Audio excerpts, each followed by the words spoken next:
My name is Emily Davis, whose name has been changed. I am a simple girl living a pretty normal life in suburban Austin, Texas. I live with my parents and younger brother. My work involves a small business, and I always wished for more luck to make things go smoothly. About a year ago, in the summer of 2023, I took a trip to Thailand with a few friends. The trip was very interesting. We got to explore the culture, cuisine, and sacred temples. During the trip, I heard about Kuman Thong, a type of spiritual doll from Thailand, believed to bring good luck, especially in business, if cared for properly. At first, I didn't fully believe in those things, but my curiosity and desire for more luck in my work made me think. I found a spiritual goods store in Bangkok. There, I was introduced to different types of Kuman Thong. I chose a small wooden doll, shaped like a baby boy, wearing traditional Thai clothes. The doll's face was painted quite meticulously, looking as if it was smiling. Although it looked quite cute, there was also something strange about it. A soulless gaze. The seller explained how to care for the Kuman Thong. He said that I just needed to place the doll in a respectful spot in the house. And every day, in the morning, place a glass of fresh milk and some small sweets in front of the doll. The most important thing was sincerity and prayer. If cared for well, the Kuman Thong would bring good luck and protect the family. Hearing those words, I felt very hopeful. I bought the doll hoping my business would prosper more. I named the doll Nong, as suggested by the seller. I carried the Kuman Thong doll with me throughout the trip and carefully brought it home to Texas. The journey of the Kuman Thong doll from Bangkok to Texas had ended. I didn't know that bringing this small doll home would open a door to another world and bring horrifying things into my life. The gift from Thailand wasn't just a simple souvenir. I brought Nong, the Kuman Thong doll, home to Austin, Texas. I chose a prominent spot in the living room to place it, on a small shelf covered with red cloth. I followed exactly what the seller in Thailand had instructed. Every morning, the first thing I did was place a small glass of fresh milk and a few candies in front of Nong. I talked to Nong, prayed for good luck in my business, and for peace for my family. Initially, everything was quite normal. My business seemed to be picking up a little, with more customers and orders. That made me believe more in the power of the Kuman Thong. My family also had no issues with the doll. My parents thought it was just a special souvenir from Thailand. My younger brother was a little curious, but didn't pay too much attention to it. We have a small dog, named Max. Max is a friendly and brave dog. The first few weeks passed peacefully. Nong sat quietly on the shelf, silent. Only the fresh milk and candies were replaced daily. Then, after about a month of Nong being in the house, I started to notice unusual things. Very small, very hard to notice at first. Sometimes, when I walked past the shelf where Nong was, I felt a sudden cold draft radiating from there. Sometimes, when I placed the milk and candies for Nong in the morning, I felt as if their position had shifted slightly compared to where I had left them the day before. I thought I was just imagining it, due to paying too much attention to the doll and wanting it to bring good luck. But those unusual things gradually became clearer. At night, when everyone in the house was sound asleep, I started hearing strange noises. Very faint noises, like footsteps, small footsteps. walking around on the floor somewhere in the house. My heart beat faster. Who was walking around the house at this hour? I listened. The footsteps were very light, like a child's bare feet. They walked in the hallway, went into the living room, went towards the back of the house. Nong in Texas had begun to show its presence. This uninvited guest was no longer silent, and I knew that these unusual things were just the beginning. The faint footsteps in the house at night became more and more frequent and clear. They usually appeared after midnight, when everything was in absolute silence. Small footsteps, walking around in the house, especially in the living room and the hallway nearby. I knew those weren't the footsteps of anyone in the house. My mother and younger brother slept in other rooms, and my father was a very heavy sleeper. The footsteps were too small, too light, and along with the footsteps, I started hearing another sound, more terrifying, crying, the crying of a baby. The crying was very faint, weak, like the crying of a newborn or a small child. It sounded very sad, very lonely, as if coming from somewhere in the darkness. The crying usually echoed after the footsteps stopped, as if the baby had been walking and then stopped to cry. I lay in bed, my heart pounding, listening to the late-night crying. I shivered. We don't have a baby in the house. My younger brother was older now, he didn't cry at night anymore. Where were these sounds from the darkness coming from? I looked towards the bedroom door, feeling as if something terrifying was out there. I tried to tell myself that I was just imagining it, due to hearing too many ghost stories or being stressed. But the crying was too real, too vivid. It sounded exactly like a real baby crying. I suddenly thought of Nong, the Kuman Thong doll. Kuman Thong is said to contain the spirit of a child. Could it be that crying was from Nong? Thinking that, I shivered even more. I didn't dare to get out of bed to check. I just lay there, curled up in fear, listening to the late-night crying. Sometimes the crying was a little stronger. Sometimes it faded, but it continued to echo in the silence of the night. My parents and younger brother didn't seem to hear anything. They were still fast asleep. Only I heard these terrifying sounds. I felt as if I was trapped in a nightmare. Sounds from the darkness had become a part of my nighttime life. Late-night crying of a ghostly baby. And I knew that as long as Nong was in the house, these unusual things wouldn't stop. The faint footsteps and weak crying of the baby at night continued. That fear haunted me every night, making it difficult to sleep.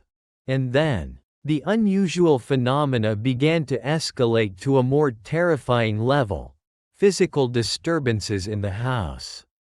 Sometimes, in the morning, when the whole family woke up, we found things in the house strangely disturbed. For example, a few books on the shelf had fallen to the floor, or a cup placed on the table was knocked over. With water or milk, if it was the cup of milk I left for Nong, spilled. At first, we thought it was due to the cat, we have a cat, knocking them over. Or due to carelessness, but these incidents happened more frequently, and in places the cat couldn't reach. Notably, the incidents of things falling often happened in the back of the house, in the kitchen or dining area. One night, as I was lying in bed, listening to the faint crying from somewhere in the house, I suddenly heard a loud noise from the back of the house.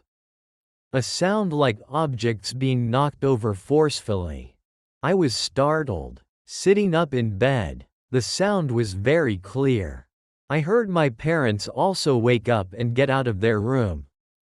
My father went downstairs to check.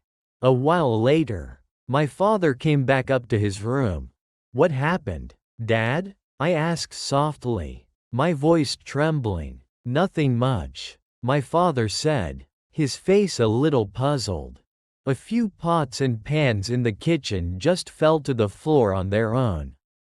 "Strange. Fell on their own?" I knew it wasn't on its own. It was the little ghost's game. Nong. Unusual objects falling, footsteps, crying, and now physical disturbances. The energy from the Kuman Thong was getting stronger. And it was manifesting its presence more clearly. We have a small dog. Max. Max is a very energetic dog and usually not afraid of anything. But Max started showing strange behaviors. Sometimes, Max would suddenly bark aggressively at an empty corner in the living room. As if seeing something there. His fur would stand on end. And he would growl, full of fear. Some nights, Max would curl up under my bed, trembling violently, not daring to come out. I knew that Max also sensed the strange presence in the house. The little ghost's game was getting more terrifying. The unusual things in the house were no longer just sounds. They had become physical disturbances, affecting even the pet in the house. This uninvited guest was becoming increasingly aggressive. The unusual phenomena in the house, from footsteps and baby crying to objects falling, had caused me and my family deep unease. My mother started worrying, and my father no longer considered them random coincidences. We had installed a security camera system around the house some time ago. Not because we were afraid of ghosts, but to prevent theft. These cameras were placed in the living room, hallway, kitchen, and in the back of the house, where there were doors and a backyard. We decided to review the camera footage from nighttime, hoping to find an explanation for the strange occurrences. I sat with my parents in front of the computer screen, rewinding the footage. We watched recent nights' recordings frame by frame. At first, it was just static images of the house at night. Then, in a few clips, we saw shadows flitting very quickly at the edge of the frame, or unusual flashes of light. These things sent shivers down our spines. But it wasn't clear evidence yet. Then, we watched the footage from the back of the house, where Max usually slept at night. In the footage, we saw Max lying peacefully asleep on the floor. Around midnight, suddenly, Max woke up with a start. He lifted his head, staring intently at an empty corner in the room, his fur standing on end. Max began to growl softly. Then the growling became stronger. He cowered, showing extreme fear. Then, something horrifying happened. Max, our dog, was suddenly dragged by some invisible force. We saw Max being dragged across the floor. The sound of his claws scraping against the wooden floor was very clear in the camera's audio. Max struggled, letting out a horrifying yelp. He was dragged for a short distance, then stopped. As if thrown down, Max lay there, trembling, panting heavily. All of it was recorded on camera. We froze, staring at the screen. Undeniable evidence. Something evil was in the house. And it had harmed our dog. The dog being dragged by an invisible force. The evidence from the camera had confirmed all our suspicions and fears. The little ghost's game was no longer a game. It was an attack, and the target was no longer just objects. We knew that the Kuman Thong doll I brought back from Thailand was the source of all these horrors. The evidence from the camera. The scene of our dog Max being dragged by an invisible force. sent my family's fear to its peak. We sat there, looking at each other, speechless. The horrifying truth was too clear.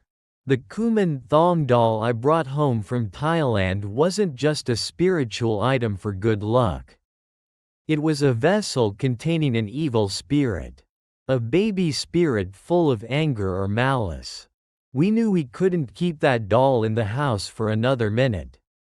It was too dangerous. It had started harming our beloved pet. Who knew what it would do next? We decided we had to get rid of the doll immediately. Facing Nong became more terrifying than ever. I walked to the shelf where the doll was placed, my hands and feet trembling. The doll's eyes seemed to have a life of their own. A cold gaze. I carefully picked up the doll. A bone-chilling cold radiated from it. It felt a little heavier than normal. My mother and father stood behind me, their faces full of worry. We didn't know what to do with it. Throw it in the trash? Would that be enough to get rid of the spirit inside? Or would it just make the spirit angrier? We thought very quickly. We didn't want to cause more trouble. Finally, my father suggested taking the doll out of the house, to a place far from the residential area, and burying it deeply. Perhaps that was the safest way. We carefully wrapped the doll in a thick layer of cloth, then placed it in a sturdy box. Taking Nong out of the house wasn't easy either. As I carried the box past the front door, I felt as if some invisible weight was pulling me back. A bone-chilling cold draft enveloped me. We quickly got into the car and drove to a secluded area, miles away from home. In the car, no one said a word. There was only tension and fear. We found a deserted spot, dug a very deep hole, and buried the box containing the doll there. We covered it with earth, as if burying a terrifying secret. After burying it, we quickly left, not daring to look back. The price of luck, too high. After getting rid of the Kuman Thong doll, the unusual phenomena in the house seemed to significantly decrease. The footsteps and baby crying were gone. Objects no longer fell unusually. However, the fear and haunting remained. We knew that what we had experienced was real. The evidence from the camera was undeniable. Max, our dog, also seemed to return to normal, no longer acting unusually scared. But the scar in our minds could not be erased. We knew that we had unknowingly brought something evil into our home. Just because we wished for more luck, the price of luck that the Kuman Thong brought was too high, nearly endangering our family. Our lives had changed after that fateful trip to Thailand. We no longer viewed spiritual items simply, and the fear of the supernatural, of what might be lurking in seemingly harmless objects, would forever haunt us. Facing the Kuman Thong taught us a valuable lesson. If you enjoyed these true horror stories, or stories based on accounts and unexplained mysteries, like this, don't forget to hit the subscribe button on the channel to follow our latest videos. We will bring you more terrifying and haunting stories. Thank you for listening.